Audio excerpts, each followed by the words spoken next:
بسم الله الرحمن الرحيم. الرحمن علم القرآن، خلق الإنسان علمه البيان. الشمس والقمر بحسبان، والنجم والشجر يسجدان. والسماء رفعها ووضع الميزان، ألا تطغوا في الميزان، وأقيموا الوزن بالقسط ولا تخسروا الميزان. والأرض وضعها للأنام، فيها فاكهة والنخل ذات الأكمام، والحب ذو العصف والريحان. فبأي آلاء ربكما تكذبان؟ خلق الإنسان من صلصال كالفخار، وخلق الجان من مارج من نار. فبأي آلاء ربكما تكذبان؟ رب المشرقين ورب المغربين. فبأي آلاء ربكما تكذبان؟ مرج البحرين يلتقيان، بينهما برزخ لا يبغيان. فبأي آلاء ربكما تكذبان؟ يخرج منهما اللؤلؤ والمرجان. فبأي آلاء ربكما تكذبان؟ وله الجوار المنشآت في البحر كالأعلام. فبأي آلاء ربكما تكذبان؟ كل من عليها فان، ويبقى وجه ربك ذو الجلال والإكرام. فبأي آلاء ربكما تكذبان؟ يسأله من في السماوات والأرض، كل يوم هو في شأن.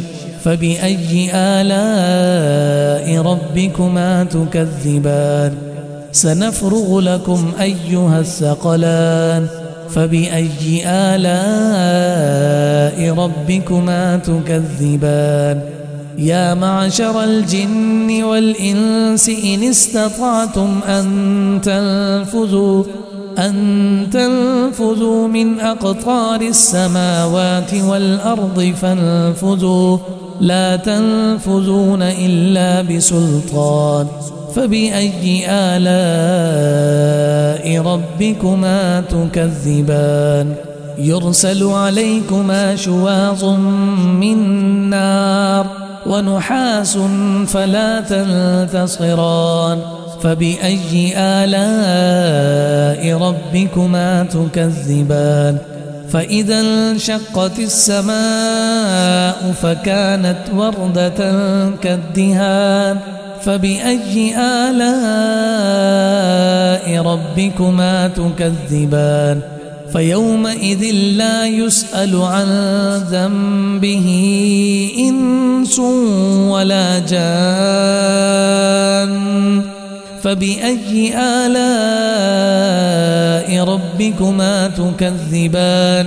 يعرف المجرمون بسيماهم، فيؤخذ بالنواصي والأقدام. فبأي آلاء ربكما تكذبان؟ هذه جهنم التي يكذب بها المجرمون، يطوفون بينها وبين حميم آن. فبأي آلاء ربكما تكذبان؟ ولمن خاف مقام ربه جنتان. فبأي آلاء ربكما تكذبان؟ ذواتا أفنان. فبأي آلاء ربكما تكذبان؟ فيهما عينان تجريان. فبأي آلاء ربكما تكذبان؟ فيهما من كل فاكهة زوجان. فبأي آلاء ربكما تكذبان؟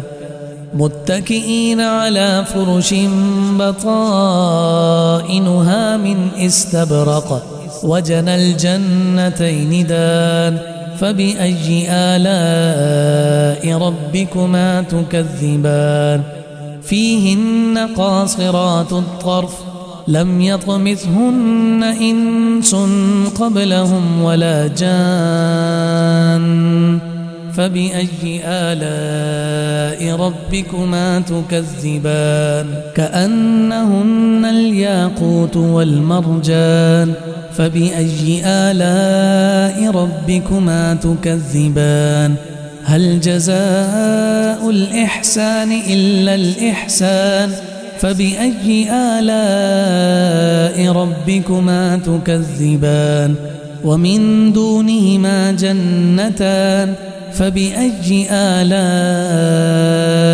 ربكما تكذبان مدهامتان فبأي آلاء ربكما تكذبان فيهما عينان نضاختان فبأي آلاء ربكما تكذبان فيهما فاكهة ونخل ورمان فبأي آلاء ربكما تكذبان فيهن خيرات حسان فبأي آلاء ربكما تكذبان حور مقصورات في الخيام فبأي آلاء ربكما تكذبان لم يطمثهن إنس قبلهم ولا جان فبأي آلاء ربكما تكذبان متكئين على رفرف خضر وعبقري حسان فبأي آلاء ربكما تكذبان تبارك اسم ربك ذي الجلال والإكرام.